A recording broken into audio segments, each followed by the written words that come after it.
ఊర్లో ఏదైనా డెవలప్మెంట్ పనులు చాలు చేసేది ఉంటే ఎమ్మెల్యే గారు సర్పంచి ముంగట పడతారు. మండలం జిల్లా లెవెల్ అయితే మంత్రులు జిల్లా కలెక్టర్లు పనులు అరుచుకుంటారు. ఇక రాష్ట్రం అంతటా షురూ చేసే పనులైతే సీఎం సారే లైన్లకు దిగుతాడు.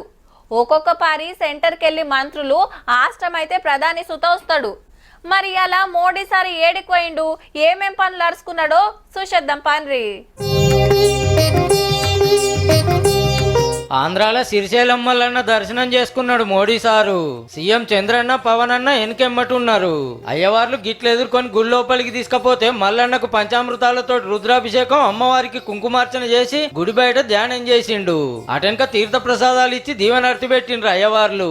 ఓ గంట సేపు గుళ్ళనే తిరిగిండు. అటెనక శివాజీ మహారాజ్ స్మారక స్ఫూర్తి కేంద్రానికి వచ్చి ఛత్రపతికి మొక్కిండు. దర్బార్ హాలు, ధ్యాన మందిరం, గోడల మీద ఉన్న శివాజీ బొమ్మలు ఇంట్రెస్ట్ గా చూసిండు.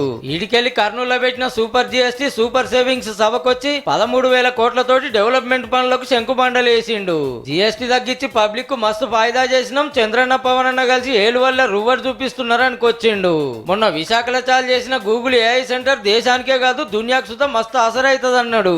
ये केवल भारत ही नहीं बल्कि पूरी दुनिया को सेवा देगा। मैं इसके लिए आंध्र के लोगों को विशेष बधाई देता हूं और चंद्रबाबू के विजन की భూరి భూరి ప్రశంసా करता हूं. సెంటర్కి వెళ్ళి ఆంధ్రాకి ఏమేం సాయం అందుతుందో యాద్ చేసి మోడీ సార్ను మస్తు మెచ్చుకున్నారు సీఎం, చిన్న సీఎం సార్లు.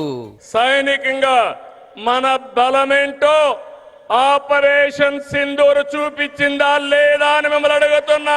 మాటలతో కాదు చేష్టలతో చూపించే వ్యక్తి నరేంద్ర మోడీ గారు.